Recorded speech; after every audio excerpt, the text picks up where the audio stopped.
It's race week again, and we have two race weekends back to back to back. Again, Austria GP followed by the British Grand Prix. After 2 months of idleness, suddenly we are overwhelmed with races one after the other. So, what is happening this weekend? What is the Austrian GP typically like? What kind of strategies can we expect? What updates are teams definitely bringing? We will discuss all of it in this video. Welcome to Austria GP 2026 Things You Need to Know. Hello everyone, welcome back to the channel. Yes, my name is Anderson. I've been making videos on Formula One for a couple of years now, and if you like this kind of content, like these kind of updates that comes at you regularly through the race weekends and even when races are not happening, please stay subscribed and you have plenty more content coming from me. If you are following me from anywhere in India, I think we are in such a sweet spot right now because the next few races are all European races. Perfect viewing time for us.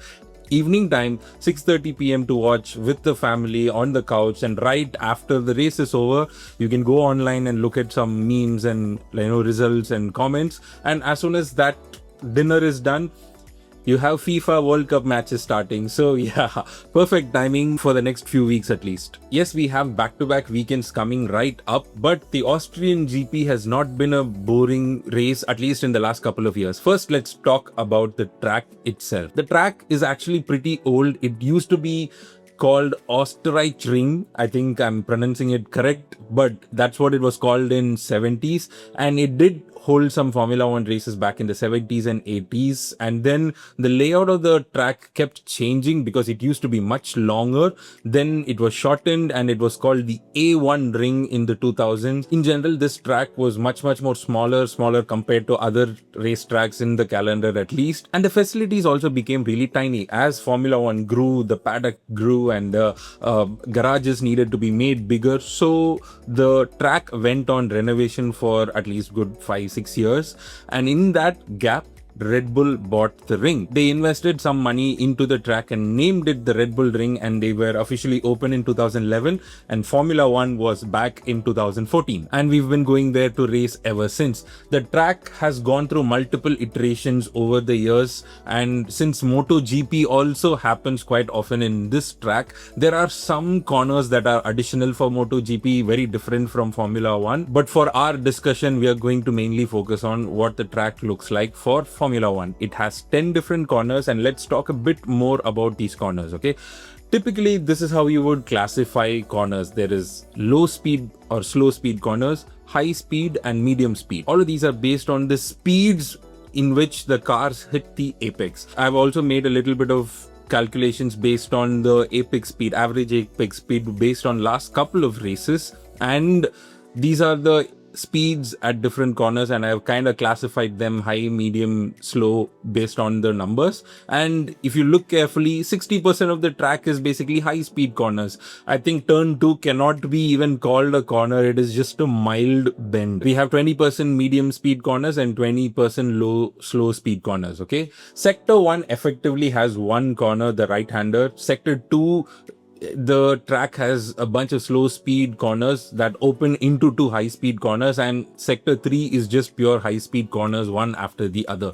Usually we have DRS zones that are converted to straight mode zones for this year's regulations. The track used to have 3 DRS zones, but all of them are converted to straight zones, but we also have one additional straight mode zone between turn 8 and 9 in sector 3 as well. One of the more interesting facts about the layout or the track layout in itself is not how short it is or how many high speed corners it has. It is about the elevation. This track has one of the biggest elevation drops. It adds so much complexity to the track, especially getting the braking correct as well. Let me share a very interesting fact with you. Turn 3 is the highest spot on the racetrack, okay? It is the highest elevation, and turn 10 is the lowest, right? They are kind of in opposite corners of the track.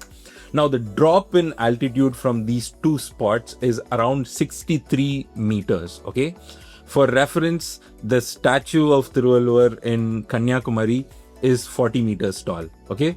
Now, if you've been to Kanyakumari, you know how tall 40 meters is, right? Now, take that as a reference and imagine a drop from that altitude to turn 10. When you're going uphill, some of these turns in essence are blind spots. You don't know the drop after the corner, or you don't know where the road turns also. Especially turn 3 that is one of the difficult corners to get the braking right. Also, the aero packages are also going to behave very different because we are not going in a straight line horizontally. You are always at an angle. Either you're going upwards or you're going downwards. So the angle in which the air hits the front of the car is always going to be different. It'll be different in sector 1 and it'll be different in sector 3. So these characteristics of the track kind of push all the teams to bring in very track specific front wings and rear wings for this race. This is technically a high speed track, very short track, and it has a lot of energy deployment, but because there are very few hard braking zones, you do not get enough places for you to harvest all of the battery energy back. So based on the current regulations, we might end up seeing some clipping, super clipping here and there. We have to wait for the official FIA doc to see what kind of engine modes they are recommending for this track. Now, one of the big deals about this track, especially in the last few years, is definitely the fact that this is considered Red Bull Racing's home race, right? Not Max Verstappen's home race, Red Bull Racing's. Of course, it is literally called the Red Bull Ring. So this is going to be an important race for the team for multiple reasons. They have an upgrade coming in, but more than that, the season has been pretty brutal for Red Bull as per their usual standards, right? They used to get podiums every other race, and we have very few podiums, and with Max Verstappen's contract and clauses being hanging in the air for a while now, this is a race that Red Bull definitely needs to deliver. Last year's race for Red Bull here in this track also did not look exciting for the fans. Why? Because Kimi Antonelli took Max Verstappen in the first lap. That's it. Max had a DNF in lap 1 and Yuki Tsunoda finished in the last place. That was the last place of all the people who were finishing the race, right? He had a penalty applied and that was it. It was a miserable race for Red Bull fans last year, and the year before wasn't any better. That was the spark of the Lando versus Max championship battle, because Lando and Max hit each other when they were racing in P1 and P2, and both of them got a puncture. Lando DNF'd and Max went on to finish P5. So it's been a while since Red Bull even got on a podium. If the past was any indication, Red Bull definitely are going to a tricky weekend for them. Let's talk about the tires and temperatures and weather as well. Like I just said, this track is a high-speed track and it is comparatively short. Plus, there are very few heavy braking zones, which means the biggest stress on the tires come from the fact that there is going to be wheel spin, lack of grip, etc., and not from the heavy braking. So Pirelli have announced the three softest compounds, C3, C4 and C5, and we're effectively looking at a 70 lap race. And as per last year's data, the hard tires lasted for close to 40 laps with a drop off of around 2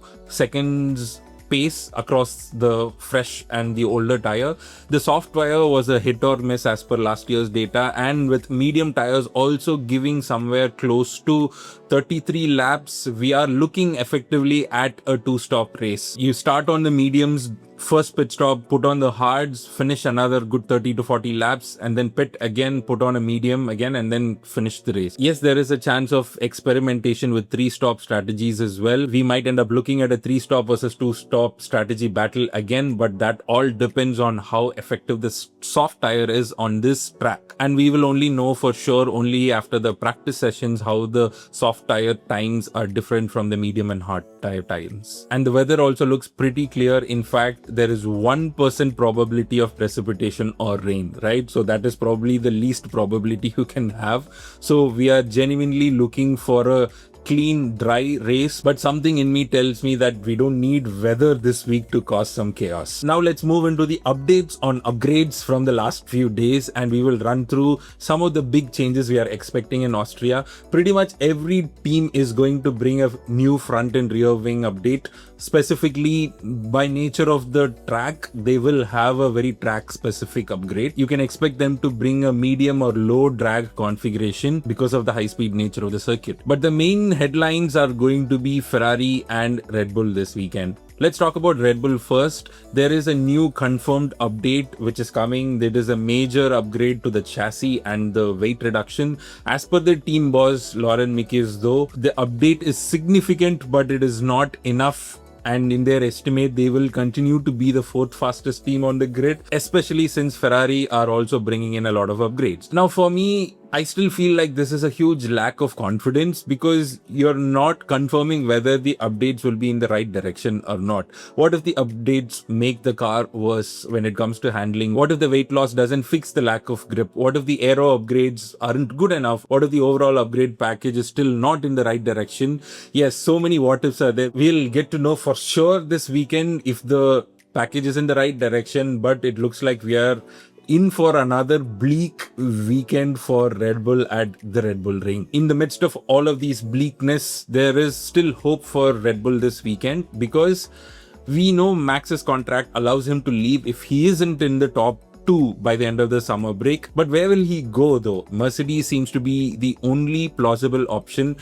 And they have started off on a very rocky start with Ralf Schumacher's report and Jos Verstappen countering it. Yes, that is looking very rocky.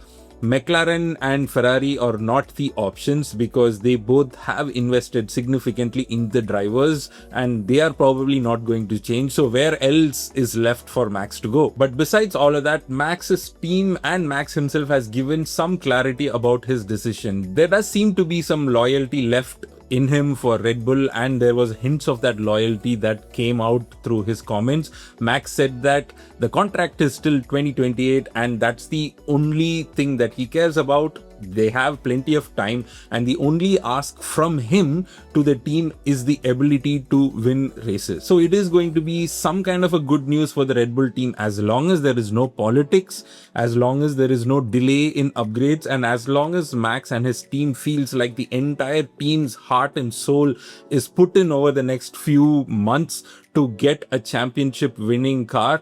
That's it, Max is going to stay. I genuinely do think and feel that Max will find the entire project of making an uncompetitive car a championship winning car. I think that is an exciting prospect for Max. As far as regulations are concerned, yes, Max did not enjoy the beginning of the season, but with the regulations changing and with the V8s coming and FIA confirming all of these updates, I genuinely do think Max might stay, and I don't think he's leaving Red Bull anytime soon, but at least hopefully till 2028. And we also got some further updates on the Mercedes battery issues. Apparently the batteries in themselves are not the problem, but during certain spikes in temperatures, when the working temperature of the battery crosses the perfect window where it loves to be in, there are some connections that go haywire and they disconnect and the battery loses its capacity to function. And where these failures are happening inside the battery has been unpredictable apparently. So finally,